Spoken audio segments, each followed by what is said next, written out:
ഈ ലോക്ക്ഡൗണിനിടയിൽ വളരെ അവിചാരിതമായിട്ടാണ് ഒരു അട്ടപ്പാടിയിലേക്കുള്ള സന്ദർശനം നടത്തുന്നതും അവിടെ വെച്ച് മനോഹരമായ ഈ ഒരു സൂര്യകാന്തി തോട്ടം നമ്മുടെ ശ്രദ്ധയിൽപ്പെടുന്നതും.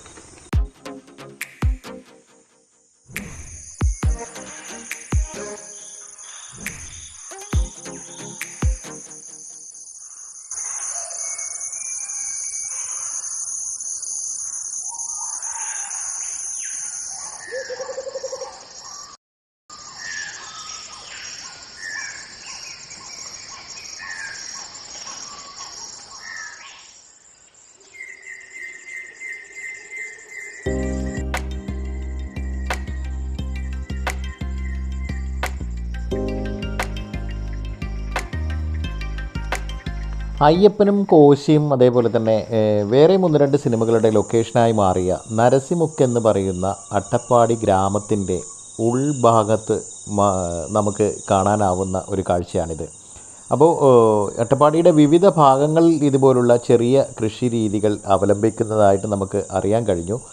എന്തായാലും ഇത് ഇപ്പോൾ നമ്മൾ കാണുന്ന കാഴ്ചയുള്ളത് നരസിമുക്കിലേക്ക് കയറിപ്പോകുന്ന കാറ്റാടിപ്പാടങ്ങൾക്ക് നടുവിൽ നമ്മൾ കാണുന്ന ആ ഒരു പ്രദേശത്താണ് ഈ ഒരു ചെറിയ സൂര്യകാന്തിപ്പാടം നമ്മൾ കണ്ടെത്തുന്നത്.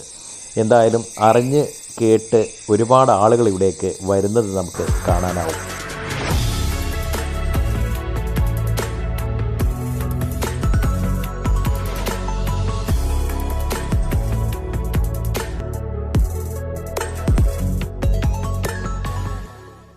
കർണാടകത്തിലും അതേപോലെ മറ്റു ഇതര സംസ്ഥാനങ്ങളിലൊക്കെ വ്യാപകമായിട്ട് ഈ ഒരു സൂര്യകാന്തി പൂക്കളുടെ കൃഷി നടക്കുന്നുണ്ടെങ്കിലും കേരളത്തിൽ ഇത് അപൂർവമായി മാത്രം കൃഷി ചെയ്യപ്പെടുന്ന ഒന്ന് തന്നെയാണ്.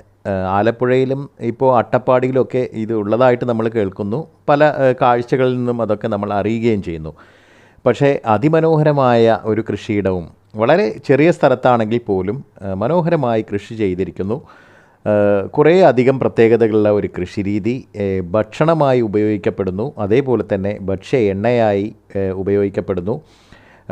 അതേപോലെ തന്നെ ഇതിൻ്റെ ഒരുപാട് പ്രത്യേകതകൾ ആൻറ്റി ഓക്സിഡൻറ്റുകളായി ഉപയോഗിക്കുന്ന വിവിധ തരം ഇതിനകത്ത് അടങ്ങിയിട്ടുള്ള ഇൻഗ്രീഡിയൻസുകളെല്ലാം തന്നെ വളരെയേറെ മനുഷ്യ ശരീരത്തിന് തന്നെ ഗുണകരമായിട്ടുള്ള വകകൾ അടങ്ങിയിട്ടുള്ള സംഭവങ്ങൾ തന്നെയാണ്. ഈ ചെടികളിലുള്ള പ്രത്യേക ഹോർമോൺ സംവിധാനങ്ങൾ ഈ ചെടിയെ എപ്പോഴും സൂര്യന് അഭിമുഖമായി തന്നെ നിലനിർത്തുന്നു.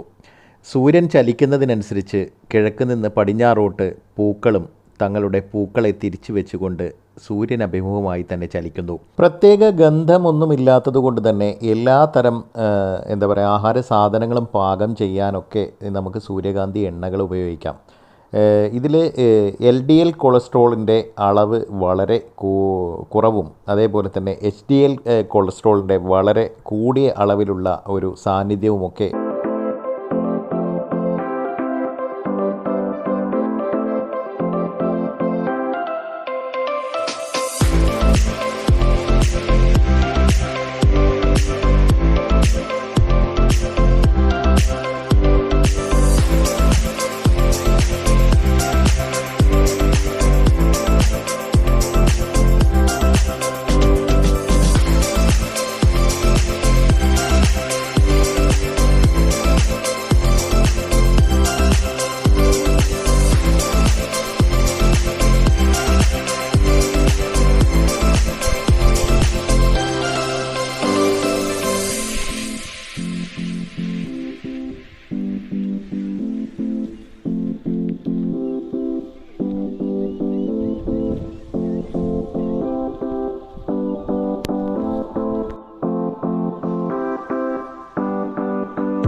അട്ടപ്പാടിയുടെ അധികമാരും കാണാത്ത ദൃശ്യഭംഗികളിലൂടെ ഇനിയും ഒരുപാട് ദൂരം നമ്മൾ സഞ്ചരിക്കുന്നുണ്ട്. അപ്പോൾ തീർച്ചയായിട്ടും വീഡിയോ കാണുന്ന എല്ലാവരും ചാനലിനെ സബ്സ്ക്രൈബ് ചെയ്യുക, സപ്പോർട്ട് ചെയ്യുക. വീണ്ടും കാണാം. ഓക്കെ.